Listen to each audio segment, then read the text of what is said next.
Hello friends, welcome to the Parivartan learning centre. My name is SP sir. तर विद्यार्थी मित्रांनो, तुमचा विज्ञानचा पार्ट 1चा पहिला चॅप्टर आज आपण स्टार्ट करणार आहोत, ज्याचं नाव आहे गुरुत्वाकर्षण.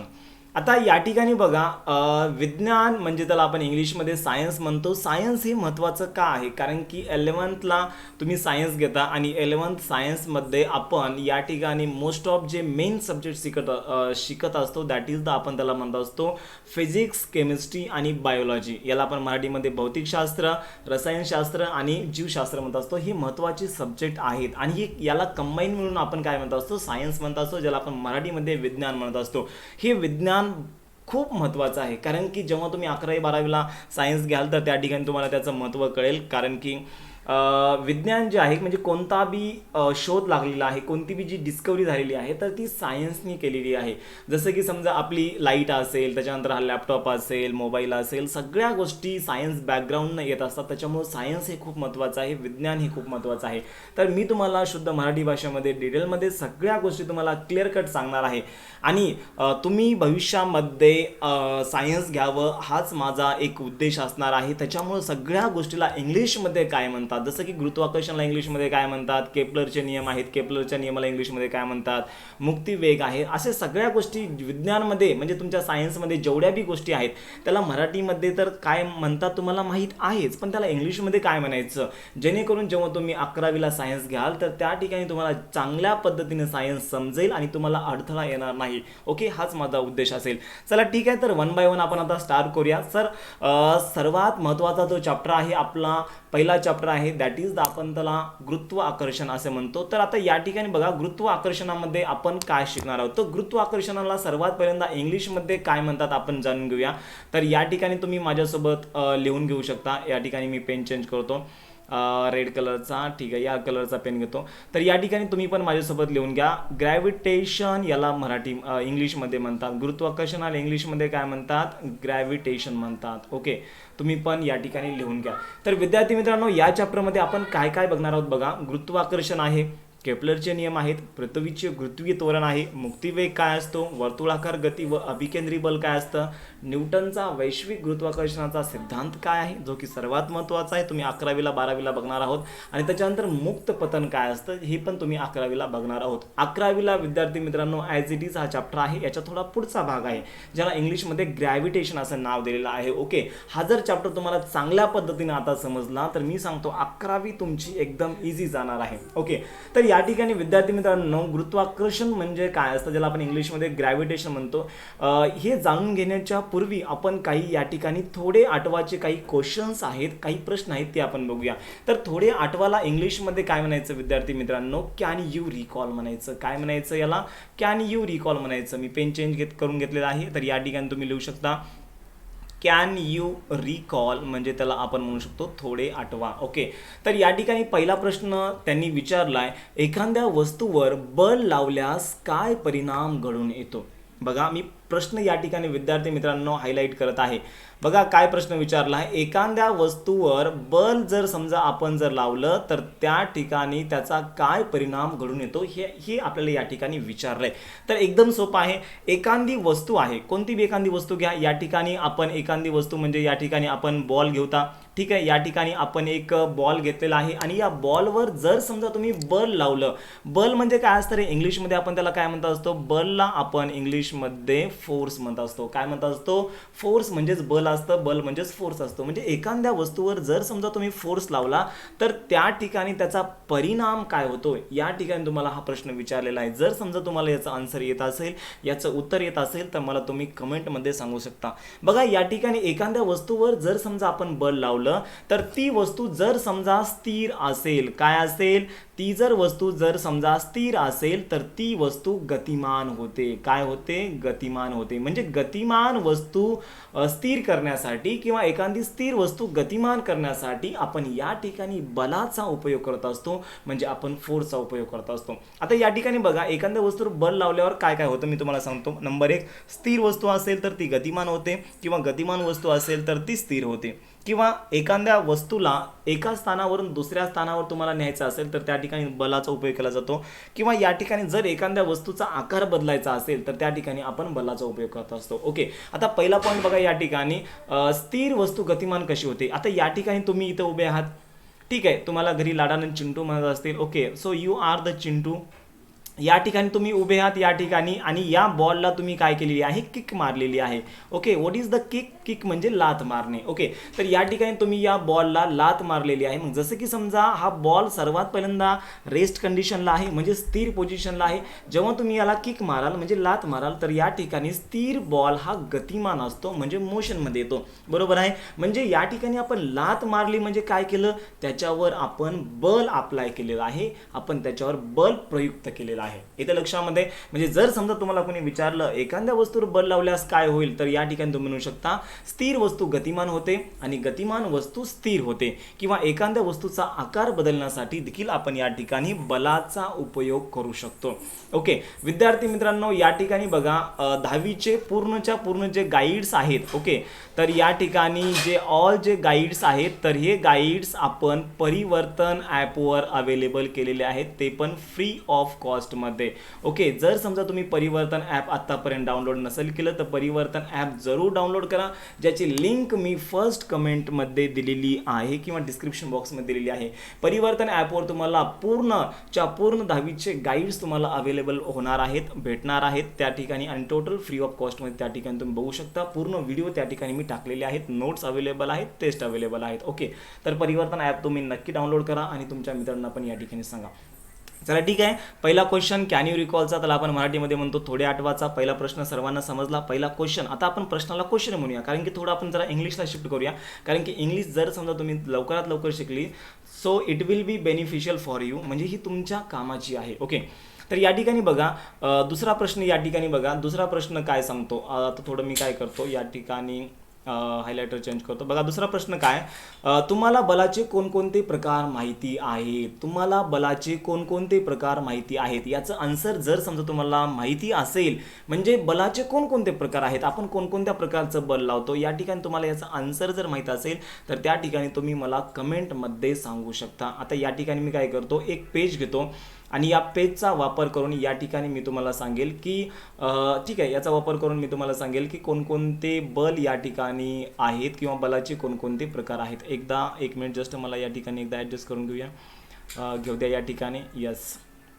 हां, तर बघा थोडे आठवाचा दुसरा प्रश्न या ठिकाणी विद्यार्थी मित्रांनो, तर काय विचारलाय त्यांनी प्रश्न बघा. दुसरा प्रश्न काय आहे या ठिकाणी, तर बलाचे कोणकोणते प्रकार आहेत तुम्हाला माहिती आहे. ओके, पहिलं जे बल आहे ते आपण या ठिकाणी या चॅप्टरमध्ये शिकणार आहोत. त्याला आपण काय म्हणणार आहोत, गुरुत्व बल म्हणणार आहोत. काय म्हणणार आहोत, गुरुत्व बल म्हणणार आहोत, ज्याला इंग्लिशमध्ये आपण या ठिकाणी ग्रॅव्हिटेशनल फोर्स म्हणणार आहोत. काय म्हणणार आहोत, ग्रॅव्हिटेशनल फोर्स म्हणणार आहोत त्याला आपण इंग्लिशमध्ये. ओके, आपण या ठिकाणी बघा थोडे आठवाचा दुसरा क्वेश्चन आपण बघतोय, बलाचे प्रकार. कशाचे प्रकार, बलाचे प्रकार. ओके, तर बलाच्या प्रकारामध्ये या ठिकाणी पहिलं बल कोणतं आहे, गुरुत्व बल आहे. पहिलं बल कोणतं आहे, गुरुत्व बल आहे. त्याच्यानंतर दुसरं बल कोणतं आहे बघा, चुंबकीय बल आहे. यस, चुंबकीय बल आपण 9वीला शिकलेलं आहे चुंबकीय बल, किंवा 9वीचं तुम्हाला आठवत नसेल तर या ठिकाणी 10वीला पण आपण चुंबकीय बल काय असतं हे आपण शिकणार आहोत.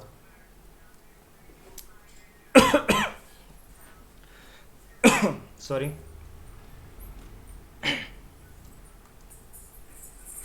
Just 1 minute.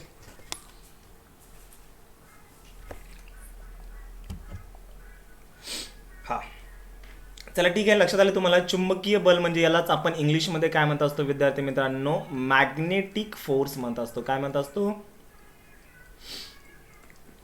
Just 1 minute.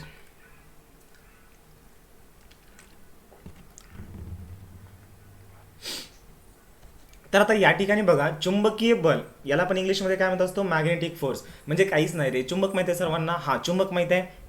मग चुंबकाचं जे बल असतं त्याला आपण काय म्हणत असतो, चुंबकीय बल म्हणत असतो आणि इंग्लिशमध्ये त्याला मॅग्नेटिक फोर्स म्हणत असतो. त्याच्यानंतर बघा आपण घर्षण बल शिकलेलं आहे. यस, आपण 9वीला 8वीला असताना शिकलेलं आहे घर्षण बल. तर आता घर्षण बल म्हणजे काय, माझ्या मराठी थोडं हँडरायटिंग जरा चांगलं नाही आहे कारण की खूप वर्षानंतर मी प्रॅक्टिस करतोय मराठीची.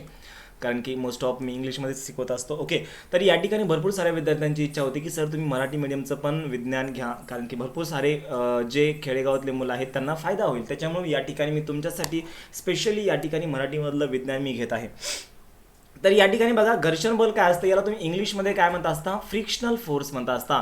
आणि हे जे शब्दार्थ आहेत, हे जे वर्ड्स आहेत, हे लक्षात ठेवा, हे तुम्हाला 11वीला 12वीला सायन्सला कामाला येणार आहेत. ओके, मी सांगतो, जर समजा तुम्ही मी जे सायन्स शिकवत आहे याचा तुम्ही पूर्ण अभ्यास चांगल्या पद्धतीनं केला, प्रत्येक शब्दाला इंग्लिशमध्ये काय म्हणतात किंवा काही मोजक्या शब्दाला इंग्लिशमध्ये काय म्हणतात तुम्ही जर लक्षात ठेवलं, तर मी सांगतो 11वीला तुम्ही एवढे परफेक्ट व्हाल, जे सेमी बॅकग्राऊंडचे मुलं आहेत, ज्यांचं सेमी आहे, त्यांना तुम्ही मातीत घालाल. बरोबर आहे, म्हणजे एवढं तुम्ही परफेक्ट व्हाल याच्यामध्ये तुम्हाला चांगल्या पद्धतीनं इतकी प्रॅक्टिस होईल की बघायचं कामच नाही. ओके, हां, चला ठीक आहे. आपण या ठिकाणी बघा बलाचे प्रकार शिकत आहोत. गुरुत्व बल असतं, चुंबकीय बल असतं, घर्षण बल असतं, त्याच्यानंतर विद्युत चुंबकीय बल असतं. 4थ्या नंबरचं कोणतं बल आहे, विद्युत चुंबकीय बल. आता हे विद्युत चुंबकीय बल काय असतं बघा, या ठिकाणी मी तुम्हाला सांगतो. विद्युत चुंबकीय बल म्हणजे माहिती आहे सर्वांना, म्हणजे जो मॅग्नेट असतो किंवा जे चुंबक असतं त्याचं जे बल असतं त्याला आपण चुंबकीय बल म्हणत असतो. आणि विद्युत म्हणजे काय असतं, करंट, इलेक्ट्रिसिटी असते. म्हणजे जी लाईट आहे ना, आपण जी घरामध्ये लाईट यूज करतो त्याला आपण विद्युत म्हणत असतो. म्हणजे या ठिकाणी बघा, विद्युत चुंबकीय बल आपण इंग्लिशमध्ये काय म्हणत असतो, इलेक्ट्रोमॅग्नेटिक फोर्स म्हणत असतो. काय म्हणत असतो, इलेक्ट्रोमॅग्नेटिक फोर्स. आता या ठिकाणी बघा, इलेक्ट्रोमॅग्नेटिक फोर्स, विद्युत चुंबकीय बल म्हणजे काहीच नाही, एक लोखंडाचा तुकडा आहे. तर या लोखंडाच्या तुकड्याला तुम्हाला कशामध्ये कन्वर्ट करायचं आहे, एका चुंबकामध्ये कन्वर्ट करायचं आहे. तर तुम्ही कसं कराल, या ठिकाणी लाईटचा यूज करून, करंट इलेक्ट्रिसिटीचा यूज करून, तुम्ही विद्युतचा यूज करून या ठिकाणी या लोखंडाच्या तुकड्याला तुम्ही चुंबकामध्ये रूपांतर करत आहात, म्हणजे मॅग्नेटमध्ये कन्वर्ट करत आहात. तर या ठिकाणी जो फोर्स असतो त्याला आपण काय म्हणत असतो, इलेक्ट्रोमॅग्नेटिक फोर्स म्हणत असतो. ओके, म्हणजे लाईटचा यूज करून आपण मॅग्नेट तयार करू शकतो. हे आपण 12वीला बघणार आहोत पुढे डिटेलमध्ये. दॅट इज त्या चॅप्टरचं नाव आहे magnetic field due to the electric current. आपण 12वीला बघणार आहोत. तर आता तुम्ही टेन्शन घेऊ नका. बघा, फक्त त्यांनी आपल्याला प्रश्न विचारलाय बलाचे प्रकार कोणकोणते, बाकी सगळं विसरून जा, फक्त एवढं लक्षात ठेवा. बलाचे प्रकार कोणकोणते, गुरुत्व बल असतं, चुंबकीय बल असतं, घर्षण बल असतं आणि विद्युत चुंबकीय बल असतं. ओके, आणि त्याला इंग्लिशमध्ये काय म्हणायचं, गुरुत्वीय बलला ग्रॅव्हिटेशनल फोर्स, चुंबकीय बलला मॅग्नेटिक फोर्स, घर्षण बलला फ्रिक्शनल फोर्स आणि विद्युत चुंबकीय बलला इलेक्ट्रोमॅग्नेटिक फोर्स. ओके, आणि जर समजा बलाचे कोणतेच प्रकार तुम्हाला माहीत नसतील तर या ठिकाणी मी तुम्हाला एक ट्रिक सांगतो. तर काय सांगायचं बघा, दॅट इज द इधर का फोर्स बरोबर उधर का फोर्स अँड ऊपर का फोर्स बरोबर नीचे का फोर्स. ओके, तर याला जस्ट इंग्लिशमध्ये आपल्याला ट्रान्सलेट करायचं आहे. दॅट इज द इधर का फोर्स म्हणजे आपण त्याला काय म्हणतो रे, इनवर्ड फोर्स म्हणतो. ओके, आणि हे आपण 12वीला शिकणार आहेत बरं.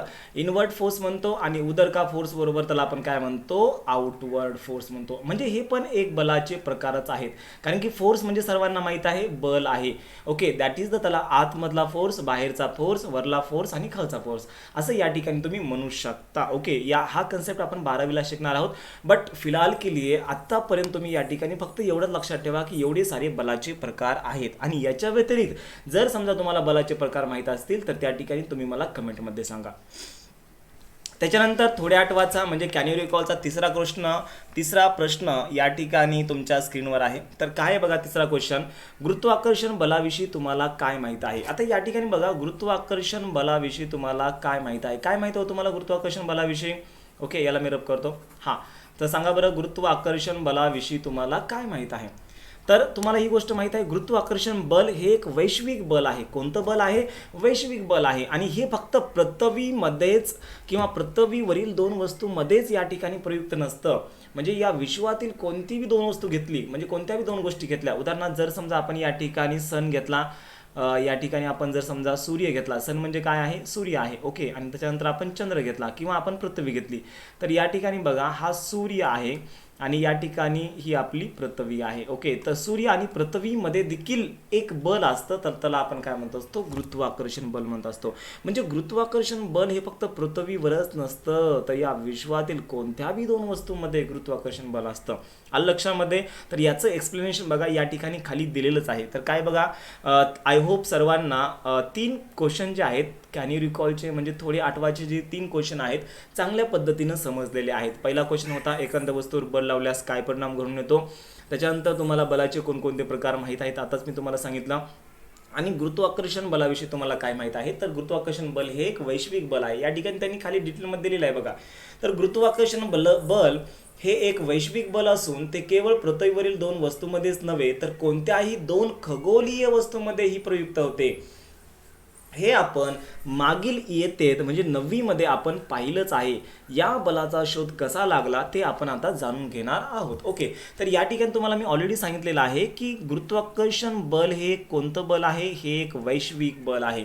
कोणतं बल आहे, हे एक वैश्विक बल आहे. म्हणजे हे विश्वातील बल आहे, फक्त पृथ्वीवर नसून हे म्हणजे विश्वातील कोणत्याही दोन खगोलीय वस्तू म्हणजे विश्वातील कोणत्याही दोन वस्तू घ्या, त्याला आपण खगोलीय वस्तू म्हणतो. ओके, तर त्या वस्तूमध्ये हे बल प्रयुक्त होत असते, त्याला आपण काय म्हणतो असतो, गुरुत्वाकर्षण बल म्हणत असतो. आता या ठिकाणी आपण डिटेलमध्ये शिकणार आहोत की गुरुत्वाकर्षणाचा शोध कसा लागला, न्यूटन बाबाची स्टोरी वगैरे सगळ्या गोष्टी आपण या ठिकाणी शिकणार आहोत. तर या ठिकाणी बघा, गुरुत्वाकर्षण ज्याला आपण इंग्लिशमध्ये काय म्हणत असतो, ग्रॅव्हिटेशन म्हणत असतो. लिहून घ्या सर्वांनी, गुरुत्वाकर्षण ज्याला आपण इंग्लिशमध्ये काय म्हणत असतो, ग्रॅव्हिटेशन म्हणत असतो. ओके, तर आता याची स्टोरी काय बघा, या ठिकाणी आपण डिटेलमध्ये जाणून घेणार आहोत. तर गुरुत्वाकर्षणाचा शोध सर आयझॅक न्यूटन यांनी लावला. गुरुत्वाकर्षणाचा शोध कोण लावला, सर आयझॅक न्यूटन यांनी लावला. तुम्हाला कुणी पण विचारलं जाऊ म्हणजे कुणी पण तुम्हाला विचारू शकतं की गुरुत्वाकर्षणाचा शोध कोण लावला, तर त्या ठिकाणी तुम्ही काय सांगायचं, सर आयझॅक न्यूटनने लावला सांगायचं नाही. तुम्ही काय सांगायचं, न्यूटन बाबाने लावला. कुणा लावला, न्यूटन बाबाने लावला. बघा इकडं, तर दिस इज द न्यूटन बाबा, कारण की न्यूटन बाबा हे सगळ्यांचे बाबा आहे, त्याच्यामुळे त्यांना आपण काय म्हणायचं, बाबा म्हणायचं. बरोबर आहे. तर या ठिकाणी सर आयझॅकला तुम्ही या ठिकाणी गोळी मारू शकता, बट जर समजा तुम्हाला परीक्षेमध्ये लिहायचं असेल तर सर आयझॅक न्यूटन लिहायचं. बट जर समजा तुम्हाला कुणाला सांगायचं असेल तर त्या ठिकाणी तुम्हाला सांगायचं आहे गुरुत्वाकर्षणाचा शोध हा न्यूटन बाबाने लावला, असं तुम्हाला सांगायचं आहे. ओके चला ठीक आहे, लक्ष सर्वांच्या. तर हेही तुम्हाला माहीतच आहे. असे म्हणतात की झाडावरून खाली पडत असलेले सफरचंद पाहिल्यामुळे त्यांना हा शोध लागला गेला. बरोबर आहे, आपल्याला सफरचंदाची स्टोरी माहीतच आहे. न्यूटन बाबांनी गुरुत्वाकर्षणाचा शोध कसा लावला या ठिकाणी सर्वांना ही स्टोरी माहीत आहे, तरी पण या ठिकाणी त्यांनी शॉर्टमध्ये ही स्टोरी दिलेली आहे. बघा, असे म्हणतात की न्यूटन बाबा एकदा या ठिकाणी बघा चित्रामध्ये दाखवलेला आहे, आकृतीमध्ये दाखवलेला आहे.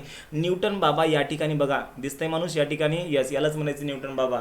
तर न्यूटन बाबा एका सफरचंदाच्या झाडाखाली बसले होते आणि त्यांना जस्ट दुपारी ते बसले होते आणि सफरचंद खाली पडत होते. मग त्यांनी विचार केला की यार या ठिकाणी हे सफरचंद खालीच का पडत आहे.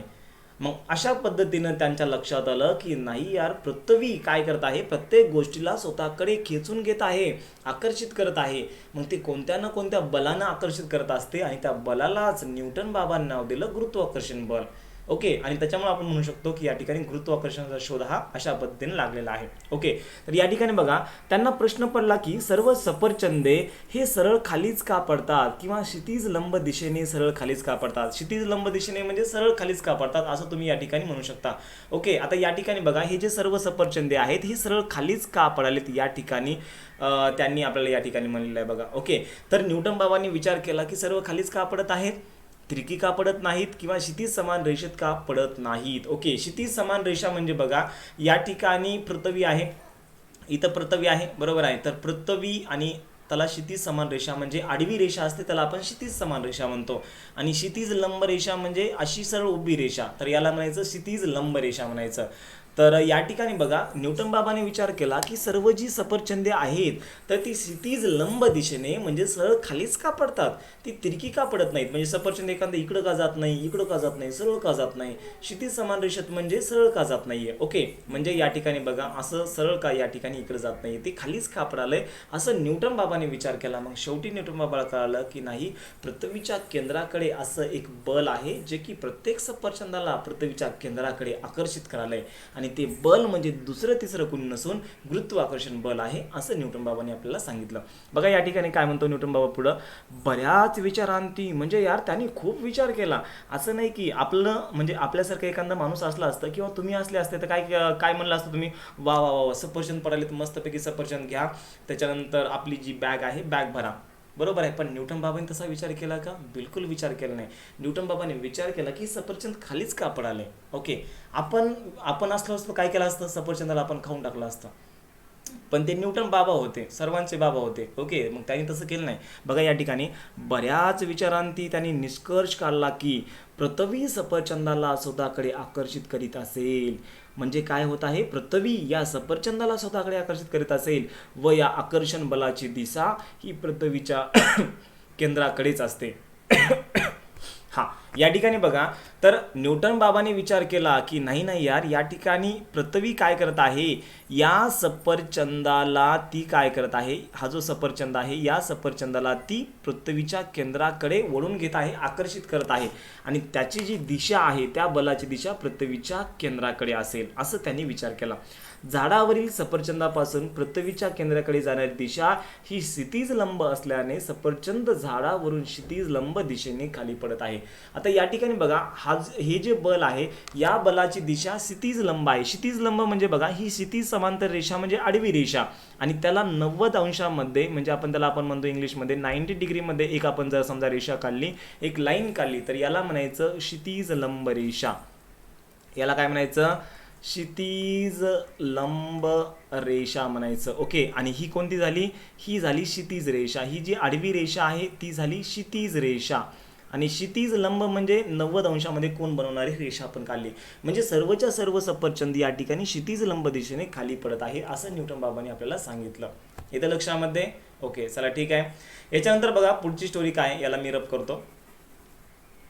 सर्वांना समजतंय ना, मला कमेंटमध्ये सांगायचं आहे. बघा पुढं काय म्हणतो, या ठिकाणी आकृतीमध्ये काय दाखवलंय, पृथ्वीवरील एक सफरचंदाचे झाड दाखवलेले आहेत. हा, आकृतीमध्ये पृथ्वीवरील एका सफरचंदाचे झाड दाखवलेले आहेत. त्याच्यानंतर न्यूटन बाबा बसलेले आहेत हे बी दाखवलेलं आहे. ओके, त्याच्यानंतर बघा सफरचंदावरील बल हे पृथ्वीच्या केंद्राच्या दिशेने असते व म्हणजेच सफरचंदाच्या स्थानापासून पृथ्वीच्या पृष्ठभागाला लंब असते. आता मी तुम्हाला सांगितलं. आणि आकृतीत चंद्र व पृथ्वी यामधील गुरुत्वाकर्षण बल दाखवलेले आहे. आणि या ठिकाणी बघा आकृतीमध्ये चंद्र आणि पृथ्वीमध्ये देखील गुरुत्वाकर्षण बल आहे. मी तुम्हाला ऑलरेडी सांगितलेलं आहे की गुरुत्वाकर्षण बल हे कोणतं बल आहे, वैश्विक बल आहे. म्हणजे या विश्वातील कोणत्याही दोन वस्तूंमध्ये गुरुत्वाकर्षण बल असते. येथे लक्षामध्ये. आणि आकृतीतील अंतरे ही प्रमाणानुसार दाखवलेली नाहीत. प्रमाणानुसार दाखवलेली नाहीत म्हणजे या ठिकाणी तुम्ही म्हणू शकतो का झाड इतकं उंच आहे पृथ्वीपासून, बघा इकडं असं तुम्ही म्हणू शकता का झाड इतकं उंच आहे पृथ्वीपासून आणि चंद्र लगेच झाडाला खेटून आहे. ओके, म्हणजे प्रमाणानुसार नाहीत, म्हणजे या ठिकाणी हे जे अंतर आहे ते बरोबर नाहीये. ओके, म्हणजे चंद्र हा खूप दूर आहे झाडापासून, बरोबर आहे. पण आपण या ठिकाणी जर समजा खूप दूर असेल तर आपण इथं या ठिकाणी मला दाखवता आला असता का मोबाईलमध्ये, नाही दाखवता आला असता, बरोबर आहे. पण या ठिकाणी मी दाखवलेलं आहे. म्हणजे चंद्र आणि झाडापासून अंतर भरपूर जास्त आहे पण या ठिकाणी आपण दाखवलेलं आहे. ओके, म्हणजे प्रमाणानुसार नाहीत. हा, त्याच्यानंतर पुढे बघा, न्यूटनने विचार केला की जर का हे बल वेगवेगळ्या उंचीवर असलेल्या सफरचंदावर प्रयुक्त होत असेल तर ते सफरचंदाहून बऱ्याच अधिक उंचीवर पृथ्वीपासून खूप दूरवर असलेल्या चंद्रासारख्या वस्तूवरही प्रयुक्त होत असेल का. तसेच सूर्य ग्रह अशा चंद्राहून अधिक दूरवरच्या खगोलीय वस्तूवरही प्रयुक्त होत असेल का.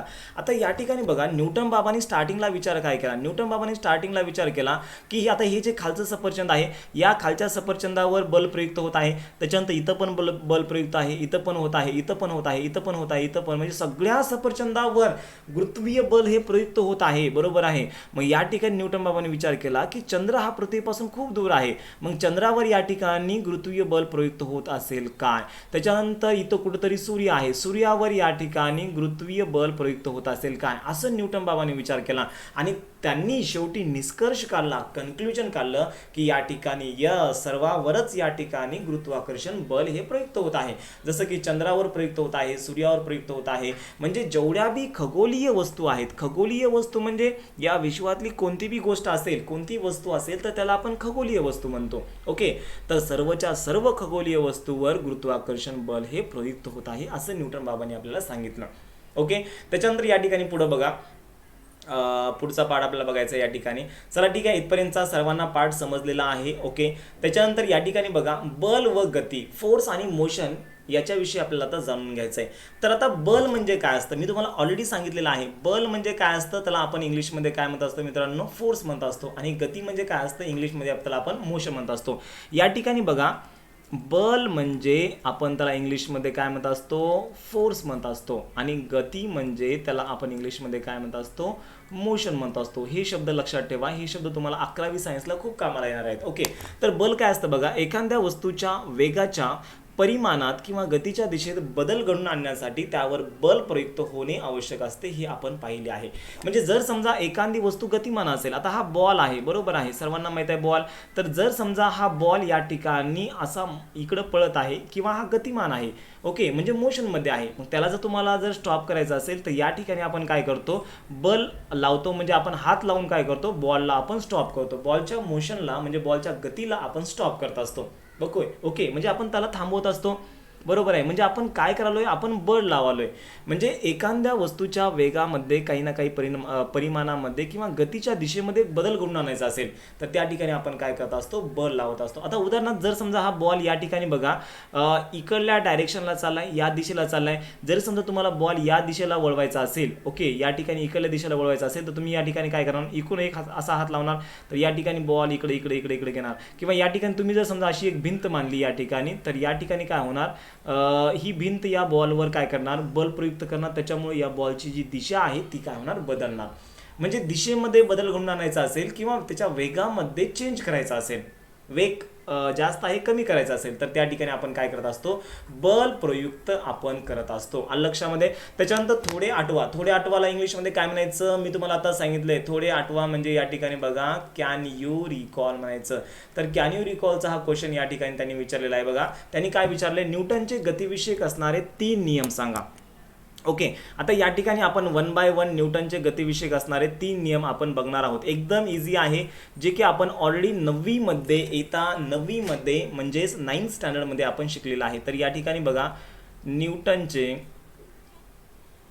न्यूटनचे गतिविषयक नियम. ओके, न्यूटनचे गतिविषयक नियम. आता माझं या ठिकाणी हँडरायटिंग थोडं चांगलं नाहीये, ॲडजस्ट करा. ओके, तर न्यूटनचा या ठिकाणी बघा आता पहिला नियम काय सांगतो, गतिविषयक पहिला नियम काय सांगतो, न्यूटनचा गतिविषयक पहिला नियम असं म्हणू शकता. न्यूटनचा गतिविषयक, बरं ठीक आहे, अक्षर चांगले येत नाही. न्यूटनचा या ठिकाणी आपण पहिला नियम बघूया. आता पहिला नियम आपल्याला या ठिकाणी काय सांगतो बघा, जर समजा एखाद्या वस्तूवर कोणतेही बाह्य असंतुलित बळ कार्यरत नसेल तर तिच्या विराम अवस्थेत किंवा सरळ रेषेतील एकसमान गतीमध्ये सातत्य राहते. म्हणजे जर समजा एखादा बॉल हा सध्या रेस्ट कंडिशनला आहे, म्हणजे एखादा बॉल सध्या स्थिर कंडिशनला आहे, तर हा स्थिर कंडिशनमध्येच राहतो कधीपर्यंत, जोपर्यंत या ठिकाणी बाह्य असंतुलित बल याच्यावर कार्यरत होत नाही तोपर्यंत. म्हणजे बाह्य म्हणजे बाहेरून एखादं बल लागत नाही तोपर्यंत या ठिकाणी हा बॉल इथंच राहणार आहे. मला सांगा आता तुमच्या घरासमोर एक ग्राउंड आहे, ओके, आणि या ग्राउंडवर हा बॉल स्थिर कंडिशनला म्हणजे रेस्ट कंडिशनला म्हणजे स्थिर असा या ठिकाणी आपण ठेवलेला आहे, बरोबर आहे. तर मला सांगा हा बॉल उगाच पळायला लागेल का, उगाच उठला आणि पळायला लागेल का हा बॉल, नाही. तो बॉल स्थिरच असणार आहे कधीपर्यंत, जोपर्यंत तुम्ही या ठिकाणी याल आणि जोपर्यंत तुम्ही याला उचलणार नाही तोपर्यंत हा तिथंच राहणार आहे ना. म्हणजे हाच न्यूटननी या ठिकाणी सांगितलेला आहे, त्यालाच म्हणायचं न्यूटनचा गतिविषयक पहिला नियम. म्हणजे एखादी वस्तू स्थिर असेल तर ती स्थिरच राहणार कधीपर्यंत, जेव्हापर्यंत आपण एखादं बाह्य असंतुलित बल लावत नाहीये तोपर्यंत ही वस्तू स्थिरच असणार आहे. किंवा जर समजा एखादी वस्तू या ठिकाणी गतिमान असेल, आता बॉल हा जर समजा मोशनमध्ये असेल, ठीक आहे, त्याला आपण काय म्हणूया, गतीमध्ये असेल. या ठिकाणी मी म्हणतो जर समजा बॉल हा गतिमान असेल तर हा गतिमानच असणार आहे, म्हणजे मोशनमध्येच असणार आहे कधीपर्यंत, जेव्हापर्यंत तुम्ही याला स्टॉप करत नाहीत, म्हणजे जोपर्यंत तुम्ही या ठिकाणी हात लावत नाहीत, म्हणजे बाह्य असंतुलित बल तुम्ही कार्यरत करत नाही तोपर्यंत हा गतिमानच असतो. म्हणजे एखादी वस्तू स्थिर असते किंवा एखादी वस्तू गतिमानमध्येच असते कधीपर्यंत, जेव्हापर्यंत आपण त्याला बाह्य असंतुलित बल कार्यरत करत नसाल तर त्या ठिकाणी ती वस्तू त्याच अवस्थेमध्ये असते. तर याला आपण काय म्हणत असतो, न्यूटन बाबाचा पहिला नियम म्हणत असतो. ओके, आता न्यूटन बाबाचा गतिविषयकचा दुसरा नियम काय बघा, दुसरा नियम काय सांगतो या ठिकाणी बघा. दुसरा नियम म्हणजे फक्त हा फॉर्म्युला तुम्ही पाठ करा, हा फॉर्म्युला म्हणजे हे सूत्र तुम्ही पाठ करा. म्हणजे F बरोबर मास इंटू ॲक्सेलरेशन, बरोबर आहे. त्याला आपण मराठीमध्ये काय म्हणतो, F म्हणजे फोर्स म्हणजे बल, बल बरोबर वस्तुमान गुणिले त्याला आपण काय म्हणत असतो, त्वरण म्हणत असतो. ओके, हा फॉर्म्युला म्हणजे न्यूटनचा दुसरा नियम आहे. आता हा खूप डिटेलमध्ये आहे पण तेवढं डिटेलमध्ये तुम्हाला सांगायची गरज नाही, ते आपण 11वीला बघूया. त्याच्यानंतर न्यूटनचा गतिविषयक तिसरा नियम बघा. तिसरा नियम काय सांगतो, जोपर्यंत या ठिकाणी बघा तिसरा नियम आपल्याला काय सांगतो या ठिकाणी, यस कोणाला माहीत असेल तर तुम्ही या ठिकाणी मला कमेंटमध्ये सांगू शकता. न्यूटन बाबाचा तिसरा नियम जो की सर्वात इझी नियम आहे. रॉकेट तुम्हाला रॉकेट माहीत आहे, रॉकेट न्यूटन बाबाच्या तिसऱ्या प्रिन्सिपलवर चालत असतं, तिसऱ्या नियमावर चालत असतं. ओके, तर काय बघा क्रियाबल व प्रतिक्रिया बल हे समान असतात, मात्र त्यांच्या दिशा विरुद्ध असतात. आता या ठिकाणी बघा, क्रियाबल हे आणि प्रतिक्रिया बल हे समान असतात. म्हणजे या ठिकाणी बघा, जर समजा तुम्ही या ठिकाणी थांबलेले आहात, किंवा रॉकेट घेऊया आपण, बरोबर आहे. आता या ठिकाणी आपण एक रॉकेट घेतलेला आहे, तर या रॉकेटवर काय होतं बघा, रॉकेट हे खालच्या दिशेने बल लावत असतं आणि प्रतिक्रिया बल हे वरच्या दिशेने असतं, बरोबर आहे. म्हणजे या ठिकाणी क्रियाबल हे खालच्या दिशेने असतं, बरोबर आहे. या ठिकाणी रॉकेटमधली जी या ठिकाणी गॅस बाहेर येत आहे, म्हणजे क्रियाबल हे खालच्या दिशेला आहे, पण रॉकेट वर चाललंय म्हणजे हे प्रतिक्रियाबल हे विरुद्ध दिशेला लागत आहे. ओके, प्रतिक्रिया बल, रॉकेट वर चाललंय, आपण रॉकेटला सरळ वर उचलून आलोत का? नाही, आपण या ठिकाणी फक्त रॉकेटमधून गॅस जो आहे तो बाहेर काढत आहोत. गॅस बाहेर आलाय म्हणजे रॉकेट वर चाललंय, बरोबर आहे. जेवढ्या स्पीडनं गॅस बाहेर येईल तेवढ्या स्पीडनं रॉकेट वर जाईल. म्हणजे क्रियाबल आणि प्रतिक्रिया बल हे समान आहेत, बरोबर आहे. त्याचं जे मॅग्निट्यूड आहे ते समान आहे, पण त्यांच्या ज्या दिशा आहेत, त्यांची जी डायरेक्शन आहे ती कशी आहे, विरुद्ध आहे. तर हे झाले न्यूटनचे गतिविषयक 3 नियम. आणि न्यूटनच्या गतिविषयक 3 नियमाला आपण इंग्लिशमध्ये काय म्हणत असतो, that is the Newton's, yes आपण त्याला काय म्हणत असतो, yes that is the Newton's law of the motion असं आपण त्याला म्हणत असतो. तुम्ही 11वीला शिकणार आहोत. ओके, तर या ठिकाणी सर्वांना कळले न्यूटन बाबाचे 3 नियम. ओके, आता त्याच्यानंतर या ठिकाणी बघा, न्यूटन बाबाची थोडी माहिती दिलेली आहे, ही माहिती आपण आता या ठिकाणी बघूया. सर आयझॅक न्यूटन, यस शास्त्रज्ञाचं नाव आहे. शास्त्रज्ञाला इंग्लिशमध्ये आपण काय म्हणतो, सायंटिस्ट म्हणत असतो. ओके, काय म्हणत असतो, सायंटिस्ट म्हणत असतो. सर तर या ठिकाणी न्यूटनचं इंट्रोडक्शन थोडक्यामध्ये दिलेलं आहे. तर या ठिकाणी बघा, सर आयझॅक न्यूटन 1642 ते 1727, म्हणजे या ठिकाणी बघा 1642 ते 1727, 1642ला न्यूटन बाबाचा जन्म झाला आणि त्याच्यानंतर 1727ला न्यूटन बाबाचा मृत्यू झाला. ओके, म्हणजे न्यूटन बाबा हे 85 वर्ष जगलेले आहेत. किती वर्षे, 85 वर्षे, म्हणजे या ठिकाणी 85 इयर्स तुम्ही या ठिकाणी त्याला इंग्लिशमध्ये म्हणू शकता, 85 इयर्स. ओके, म्हणजे 85 वर्ष म्हणजे नॉट अ जोक. ओके, तर आधुनिक काळातील अग्रगण्य शास्त्रज्ञ मानले जातात. त्यांचा जन्म कुठे झालता हो, इंग्लंडमध्ये झालता. आणि त्यांनी गतीचे नियम, गतीची समीकरणं आणि गुरुत्वाकर्षणाचा सिद्धांत आपल्या प्रिन्सिपिया नामक पुस्तकात मांडला. त्यांनी एक पुस्तक लिहिलं, तर त्या पुस्तकाचं नाव काय होतं, प्रिन्सिपिया. तर या प्रिन्सिपिया नावाच्या पुस्तकामध्ये त्यांनी गतीचे नियम काय असतात, गतीची समीकरणं काय असतात आणि गुरुत्वाकर्षणाचा सिद्धांत काय आहे हे त्यांनी सांगितलं. त्याच्यानंतर या आधी बघा, म्हणजे त्याआधी केप्लरने ग्रहाच्या कक्षाचे वर्णन करणारे 3 नियम मांडले होते. म्हणजे न्यूटन बाबाच्या अगोदर केप्लर तात्यांनी, पुढे आपण शिकणार होता केप्लर तात्या, लक्षात असू द्या फक्त. तर केप्लर तात्यांनी न्यूटन बाबाच्या अगोदर 3 नियम सांगितले होते, परंतु त्या ठिकाणी काय झालं बघा, परंतु ग्रह या नियमाप्रमाणे भ्रमण का करतात या मागील कारणाची त्यांना काहीच जाण नव्हती. म्हणजे त्यांनी 3 नियम तर सांगितले, पण ते 3 नियम का आले किंवा ग्रह असेच का करालेत हे त्याला काहीच माहीत नव्हतं, आणि हे न्यूटन बाबांनी सांगितल्यानंतर. ओके, तर न्यूटनने गुरुत्वाकर्षणाचा सिद्धांत वापरून ते नियम गणितीय पद्धतीद्वारे सिद्ध केले. म्हणजे केप्लर तात्यांनी जे 3 नियम सांगितलेले आहेत, बघा इकडं एक मिनटं, एक लक्ष द्या. केप्लर तात्यांनी जे 3 नियम सांगितलेले आहेत, तर त्या नियमाचं जे प्रूफ आहे, म्हणजे जे आपण त्याला काय म्हणतो, प्रूफ म्हणजे सर्वांना माहीत आहे. ओके, तर त्या ठिकाणी तर न्यूटन बाबांनी काय केलं, तर ते गणितीय पद्धतीद्वारे त्यांनी सिद्ध करून दाखवले केप्लर तात्याचे 3 नियम. ओके, त्याच्यानंतर न्यूटन बाबांनी आणखीन काय केलं बघा, न्यूटनने प्रकाश म्हणजे आपण त्याला काय म्हणत असतो, लाईट म्हणत असतो. यस, लाईट म्हणजे काय असतं, प्रकाश असतो. ओके, तर लाईट. त्याच्यानंतर ध्वनी म्हणजे आपण त्याला इंग्लिशमध्ये साऊंड म्हणत असतो. उष्णता म्हणजे या ठिकाणी बघा आपण त्याला इंग्लिशमध्ये हीट म्हणत असतो. उष्णता म्हणजे इंग्लिशमध्ये आपण त्याला हीट म्हणत असतो. आणि गणित म्हणजे आपण त्याला इंग्लिशमध्ये मॅथ म्हणत असतो. तर या ठिकाणी बघा, प्रकाशला आपण काय म्हणत असतो, लाईट म्हणत असतो. आणि ध्वनीला आपण काय म्हणत असतो, साऊंड म्हणत असतो. ध्वनी म्हणजे MS धोनी रे, या ठिकाणी फिजिक्सचा ध्वनी म्हणजे साऊंड. ओके, तर या क्षेत्रामध्ये बी त्यांनी उल्लेखनीय कार्य केलं आणि त्यांनी गणिताच्या एका नवीन शाखेचा शोध लावला. त्याला काय म्हणलं त्यांनी, कॅल्क्युलस म्हणलं. जेव्हा तुम्ही 11वीला जाल तर या ठिकाणी कॅल्क्युलसचे तुम्हाला भरपूर सारे चॅप्टर आहेत, जवळपास 5-6 चॅप्टर तुम्हाला कॅल्क्युलसचे आहेत. ओके, तर तेव्हा तुम्हाला न्यूटन बाबा काय चीज आहे हे तुम्हाला 11वीला जास्त आणखीन कळेल. सो कॅल्क्युलस या नावाने ओळखल्या जाणाऱ्या या शाखेचा गणितात व भौतिक शास्त्रातही मोठ्या प्रमाणात उपयोग केला जातो. आणि न्यूटन हे परावर्तक दुर्बीण तयार करणारे पहिले शास्त्रज्ञ होते. तर परावर्तक दुर्बीण एक असते, तर या ठिकाणी पहिली परावर्तक दुर्बीण कोणी तयार केली, न्यूटन बाबांनी तयार केली ती. म्हणजे न्यूटन बाबा यार नॉट अ जोक, तुम्हाला माहिती आहे सर्वात ग्रेट सायंटिस्ट आहे. 85 वर्ष जगलाय तो माणूस, विचार करा. ओके, तर त्यांनी किती किती शोध लावला आहे. कॅल्क्युलसमध्ये त्यांनी या ठिकाणी बऱ्यापैकी काम केलेलं आहे. त्याच्यानंतर प्रकाशमध्ये काम केले, ध्वनीमध्ये काम केले, उष्णतेमध्ये काम केले, गणितामध्ये त्यांनी काम केलं आहे आणि भौतिकशास्त्रामध्ये देखील त्यांनी काम केलेलं आहे. भौतिकशास्त्रामध्ये भौतिकशास्त्र म्हणजे त्याला आपण इंग्लिशमध्ये काय म्हणत असतो, फिजिक्स म्हणत असतो. काय म्हणत असतो, फिजिक्स म्हणत असतो. हे आपण 11वीला चांगल्या पद्धतीने शिकणार आहोत. ओके, चला ठीक आहे. तर इथपर्यंत आपण माहिती गोळा केलेली आहेत. चॅनलला सबस्क्राईब नसेल केलं तर चॅनलला सबस्क्राईब करा, व्हिडिओला लाईक करा आणि हा व्हिडिओ तुमच्या मित्रापर्यंत देखील हा शेअर करा. कारण की एकदम मराठी भाषेमध्ये एकदम चांगले कन्सेप्ट टू कन्सेप्ट क्लिअर करून या ठिकाणी आपण विज्ञान म्हणजेच तुमचं सायन्स आपण या ठिकाणी शिकत आहोत. ओके, याच्यानंतरचा जो पार्ट आहे तो आपण पुढच्या लेक्चरमध्ये बघणार आहोत. आणि आत्तापर्यंत परिवर्तन ॲप डाउनलोड नसेल केलं तर परिवर्तन ॲप नक्की डाउनलोड करा. कारण की परिवर्तन ॲपवर येतात 10वीचे पूर्ण गाईड्स अवेलेबल आहेत, ते पण फ्री ऑफ कॉस्टमध्ये अवेलेबल आहेत. ओके, चला ठीक आहे. जय हिंद, जय महाराष्ट्र.